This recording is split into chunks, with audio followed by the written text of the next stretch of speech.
নমস্কার, আমি doctor Soumyakanti Dutta, consultant interventional cardiologist.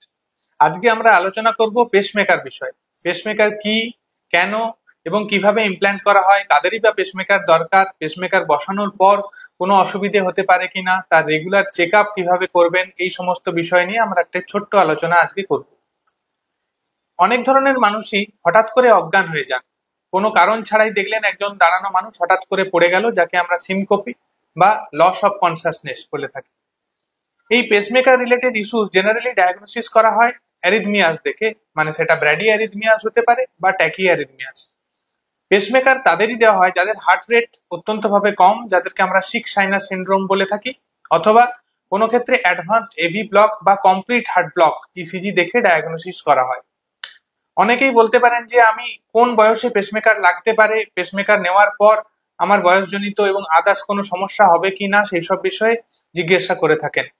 উত্তরটা হলো যে কোনো বয়সে যদি আপনার হার্ট রেট কমে যাচ্ছে, যদি আপনার অ্যাডভান্স ব্লক দেখা যাচ্ছে, যদি কমপ্লিট হার্ট ব্লকের পেশেন্ট হন, তাহলে সেক্ষেত্রে জীবনদায়ী ইন্টারভেনশনাল থেরাপি হিসেবে পেসমেকার একেবারেই অত্যাবশ্যক।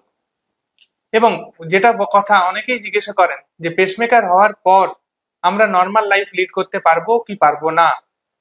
আজকালকার দিনে এই পেসমেকার এতটাই অ্যাডভান্সড যে আপনারা মোবাইল ফোন থেকে শুরু করে ইলেকট্রিক বোর্ড সবকিছুই নর্মাল ভাবে ব্যবহার করতে পারবেন। সেই রকম কোনো বাধা নিষেধ নেই যে পেসমেকার হওয়ার পরে আপনারা নর্মাল লাইফস্টাইল লিড করতে পারবেন না।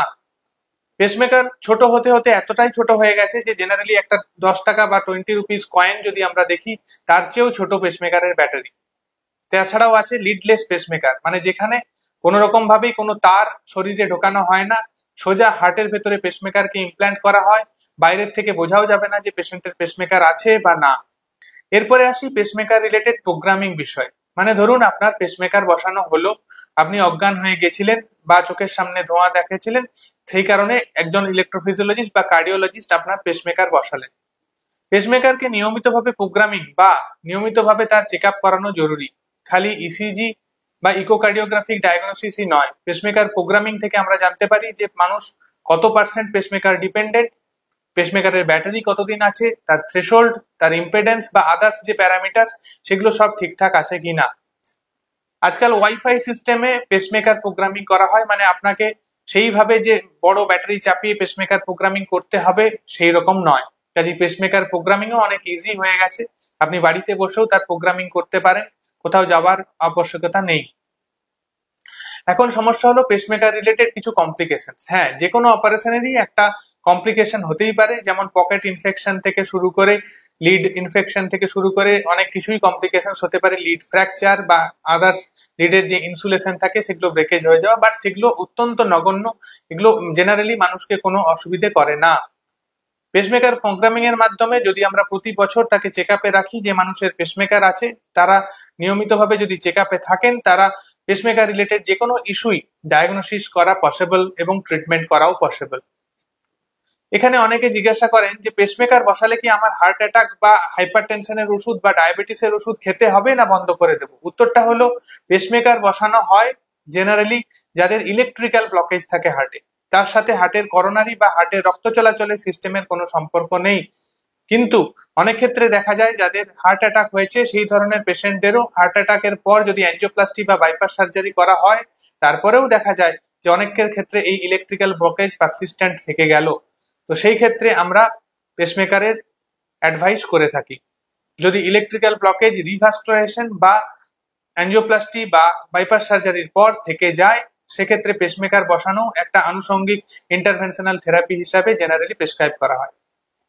এরপরে আসি ট্যাকি অ্যারিথমিয়াস, মানে অনেকের ক্ষেত্রেই দেখা যায় যে হার্ট রেট অত্যন্ত ভাবে বেড়ে যাচ্ছে বা ভেন্ট্রিকুলার ট্যাকি অ্যারিথমিয়াস, যেগুলো লাইফ থ্রেটেনিং সিচুয়েশন হয়ে থাকে, সেই সব ক্ষেত্রে যদি হার্টের ইজেকশন ফ্র্যাকশন মানে হার্টের পাম্পিং ক্যাপাসিটি কম থাকে, সেইগুলোর জন্য নতুন ধরনের পেসমেকার আজকালকার দিনে আছে, যেমন ICD implantable defibrillator, CRT that is cardiac resynchronization therapy, যেটা আপনার হার্টের পাম্পকেও ইনক্রিজ করতে পারে। কিন্তু সবচেয়ে মোস্ট ইম্পর্টেন্ট জিনিস হলো আজকালকার দিনে ফিজিওলজিক্যাল পেসিং। মানে নর্মালি যদি আমরা ওল্ড এজ পেসমেকার বসাই, সেক্ষেত্রে হার্টের রিদম অ্যাবনর্মাল হতে পারে, কিন্তু ফিজিওলজিক্যাল পেসিং বা হিজ বান্ডেল এলবি এরিয়া পেসিং এর মাধ্যমে আমরা আপনার প্রিভিয়াস নর্মাল হার্টবিটকে একদম স্বাভাবিক পর্যায়ে নিয়ে আসতে সক্ষম হব। সেই কারণে আজকে ইন্টারভেনশনাল কার্ডিওলজিস্ট হিসাবে আপনাদের কাছে একান্ত রিকোয়েস্ট, যদি আপনাদের ইসিজিতে অ্যাডভান্স ব্লক বা সিক্স সাইনাস সিনড্রোম বা কমপ্লিট ব্লক ধরা পড়েছে, আপনি কোনো কার্ডিওলজিস্ট বা মেডিসিন স্পেশালিস্টের মাধ্যমে রেফার্ড হয়ে যদি কার্ডিওলজিস্টের কাছে যান, যদি দেখেন যে পেসমেকারের ইন্ডিকেশন রয়েছে, কোনোভাবেই হেজিটেট করবেন না। কারণ পেসমেকার এমন একটা জিনিস যেটা আপনার লাইফ থ্রেটেনিং সিচুয়েশন থেকে, সাডেন কার্ডিয়াক অ্যারেস্ট থেকে আপনাকে মুক্তি দিতে পারে। সেই কারণে আমাদের রিকোয়েস্ট, সুস্থ থাকুন, ভালো থাকুন। যদি কোনো রকম পেসমেকার রিলেটেড ইস্যুস আসে, তৎক্ষণাৎ আপনারা কার্ডিওলজিস্টের সাথে পরামর্শ করুন। ধন্যবাদ। ভালো থাকুন, সুস্থ থাকুন। অস্ক্লেপিয়া হেলথে রয়েছেন নানা ক্ষেত্রের বিশেষজ্ঞ ডাক্তার, যারা আপনার সমস্ত চিকিৎসা ঘটিত সমস্যার সমাধান করে দেবেন অনলাইন। মাত্র কয়েকটি ক্লিকে বুক করে ফেলুন ডাক্তারের অ্যাপয়েন্টমেন্ট। ডাউনলোড করুন অস্ক্লেপিয়া হেলথ। ভালো থেকো।